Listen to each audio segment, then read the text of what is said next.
اللہ کے نبی نے فرمایا کہ اے عمر، اگر مجھے لوگوں کے سست پڑ جانے کا خوف نہ ہو تو جا کے گلیوں اور بازاروں میں اعلان کر دو کہ 4 لوگ ایسے ہیں جن کو قیامت کے دن جنت میں جانے سے کوئی چیز بھی روک نہیں سکے گی۔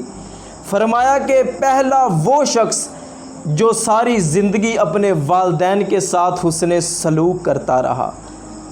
فرمایا کہ دوسرا وہ شخص جس نے ایسی سچی توبہ کی کہ دوبارہ اس کا گناہ کی طرف پلٹنا اتنا مشکل کہ جس طرح تھن سے نکلا ہوا دودھ نہیں واپس جا سکتا۔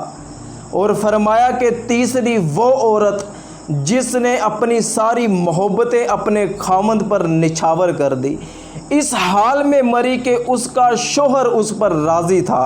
اور فرمایا کہ چوتھا وہ شخص جس کی اولاد زیادہ ہے، ذرائع آمدن تھوڑے ہیں، لیکن کبھی بھی اس نے اپنے اولاد کے پیٹ میں حرام کا لقمہ نہیں جانے دیا۔